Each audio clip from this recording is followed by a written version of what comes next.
Oke, selamat malam dosen penguji dan teman-teman sekalian. Kami dari kelompok 6 mata kuliah Sistem Basis Data Universitas Internasional Batam tahun 2026. Anggota kelompok kami terdiri dari Devran Steviero, Charles Yu, dan Cristiano Ronaldo. Dan saya sendiri, Alvin Brian Utama. Hari ini kami akan mempresentasikan proyek UAS kami yang berjudul Cafe Website Ordering System. Latar belakang kami merancang sistem database bernama Cafe Order. Ini adalah untuk mendigitalisasi proses pemesanan di kafe tanpa mengharuskan pelanggan mengantre di kasir. Pelanggan cukup datang duduk di meja, membuka website kafe dan langsung bisa memesan makanan atau minuman secara online. Tujuan utama dari sistem ini adalah membantu pihak manajemen kafe dalam mengelola setiap transaksi pemesanan agar berjalan lancar dan cepat dan terstruktur serta praktis. Bagian 2 ada alur sistem atau sistem flow. Yang pertama, pelanggan datang ke kafe dan menempati meja yang sudah disediakan, di mana pada meja tersebut tertera informasi nama website kafe. Yang kedua, pelanggan membuka website melalui device mereka dan langsung diarahkan ke halaman beranda. Yang ketiga, di website pelanggan dapat melihat daftar menu lengkap dengan kategori dan harganya.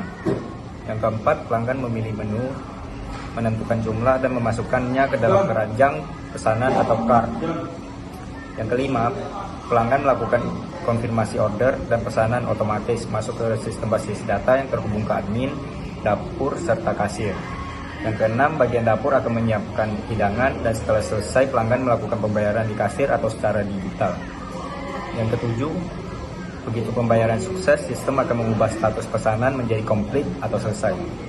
Masuk ke bagian ketiga, bagian conceptual design atau BID. Sekarang kita masuk ke bagian perancangan basis data di layar.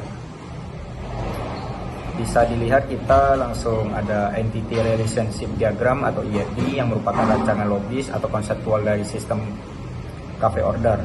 Kami berfokus pada 3 entitas utama yang saling terhubung dalam transaksi, yaitu entitas menus, orders, dan entitas jembatan yang bernama orders item. Hubungan relasi antar entitas ini adalah relasi antara order ke order items, hubungannya bertipe one to many atau 1 ke n. Dengan kata kerja memiliki, artinya satu nota transaksi pesanan order dapat memiliki banyak n. Daftar item makanan yang dipesan di dalamnya, relasi antara menu ke order item, hubungannya juga one to many atau 1 ke n. Dengan kata kerja dipilih, artinya satu jenis menu yang sama dapat dipilih dan dimasukkan ke dalam banyak n. Record daftar item pesanan yang berbeda-beda. Di sini kita bisa melihat detail teknis dari setiap tabel, lengkap dengan tipe data dan aturan kuncinya itu key. Yang pertama itu ada tabel menu, ini adalah tabel master menu. Di sini kami menentukan tipe data seperti ID menggunakan INT11 sebagai primary key, nama menggunakan varchar 100, kategori, harga, dan ada link gambar. Terus yang kedua itu ada tabel order. Tabel ini mencatat ringkasan nota transaksi dengan primary key. Order ID isinya berupa nomor meja dengan tipe varchar dan total harga, status, dan waktu pesanan yang dibuat. Terus ada tabel ketiga itu tabel order item. Ini adalah tabel transaksi detail yang menjembatani hubungan antar tabel. Dan tabel ini memiliki primary key sendiri yaitu ID.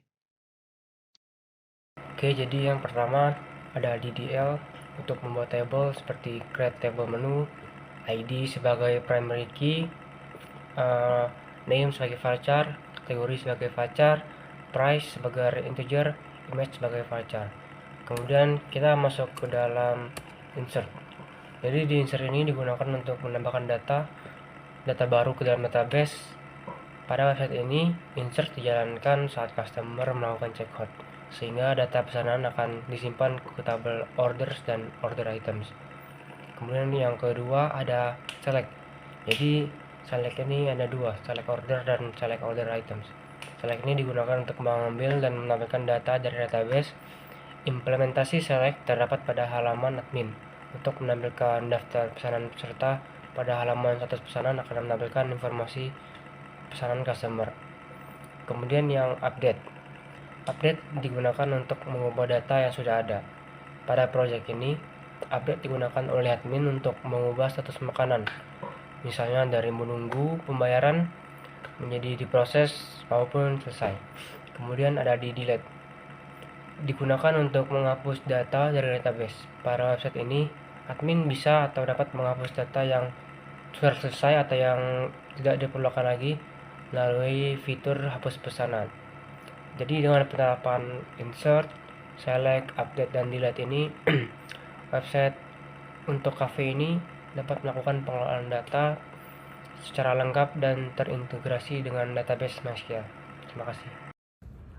Oke, jadi kesimpulan dari website yang telah kami buat ini untuk membantu pemesanan lebih cepat dan mampu mengurangi antrian dan mempercepat proses pemesanan sehingga pelanggan tidak usah repot-repot lagi mengantri dan menu atau pesanan mereka akan datang sesuai dengan yang mereka pesan sehingga pihak usaha dapat mengelola pesanan dengan lebih efektif.